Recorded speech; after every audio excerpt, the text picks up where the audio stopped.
ഞങ്ങളുടെ വളരെ ദീർഘകാലത്തെ ആഗ്രഹമായിരുന്നു താങ്കളെ ഈ കസേരയിൽ കുറച്ചേറെ ഇരുത്തണം എന്നുള്ളത്. ഇരിക്കാം. സാറിൻ്റെ ഈ ഒരു പ്രതികരണം വളരെ ഇൻസ്റ്റൻ്റായിട്ട് ഉരുളക്കുപ്പേരി പോലെ സംസാരിക്കാൻ കഴിവുള്ള ഒരാളാണ് താങ്കളെന്ന് താങ്കളുടെ വളരെ അടുത്ത സുഹൃത്തുക്കൾ ഞാൻ അറിഞ്ഞിട്ടുണ്ട്. ഇല്ല, അങ്ങനെയൊന്നുമില്ല, അധികം സംസാരിക്കാറില്ല.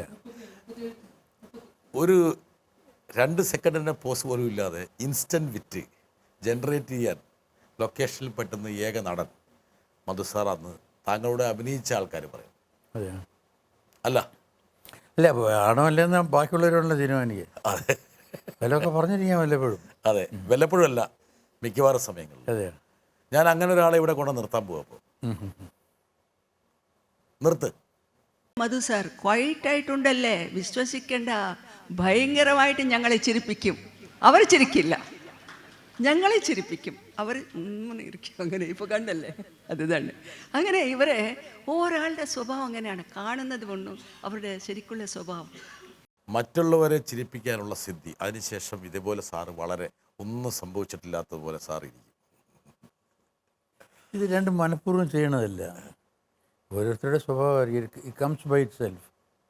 അല്ലാതെ മനഃപൂർവ്വം ജോക്ക് അടിക്കുന്നതോ അത് കഴിഞ്ഞിട്ട് ഗൗരവമായിട്ടിരിക്കുന്നതല്ല.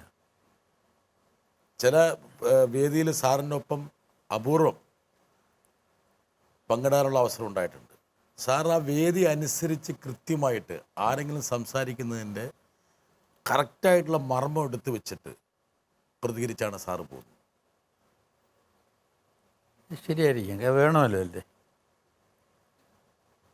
ഒരു ഒബ്സർവേഷൻ സ്കില്ലിൽ നിന്നുണ്ടായുള്ള കഴിവാണോ അതെയോ പണ്ടൊക്കെ നടത്തിയിട്ടുള്ള ഈ പറഞ്ഞ നാടക സബരിയിൽ നിന്ന് ആർജിച്ച ഒരു സിദ്ധിയാണ്?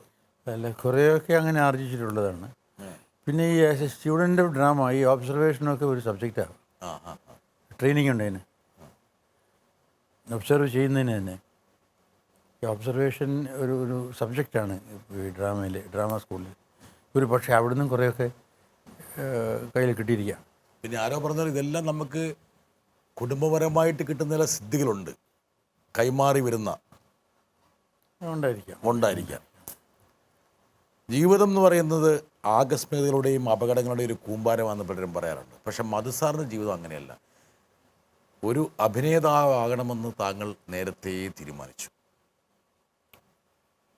അഭിനേതാവാകണമെന്ന് തീരുമാനിച്ചു എന്ന് എനിക്ക് സംശയമുണ്ട്. കാരണം എനിക്കൊരു ഡ്രാമ എന്ന് പറയുന്നത് അന്ന് സിനിമയെക്കുറിച്ച് ചിന്തിക്കാനൊക്കില്ല. എൻ്റെ ഒരു ടീനേജിൽ അന്ന് ഈ ഡ്രാമയാണ് പ്രധാനമായിട്ട് കാണുന്നത്. മറ്റേ തമിഴ് പടങ്ങൾ കുറേ വരുന്നതല്ലാതെ മലയാളം പടങ്ങളൊക്കെ ഒന്ന് കോളേജിൽ പോയതിന് ശേഷമാണ്. അപ്പോൾ ആകെ ഉള്ളത് ഈ വായനശാലയിൽ നിന്നൊക്കെ കളിക്കുന്ന നാടകങ്ങളാണ്. അപ്പോൾ മനസ്സിൻ്റെ അകത്ത് കയറിയ നാടകമാണ്. അപ്പോൾ അതിൽ ഓഫ് കോഴ്സ് അഭിനയമുണ്ട്.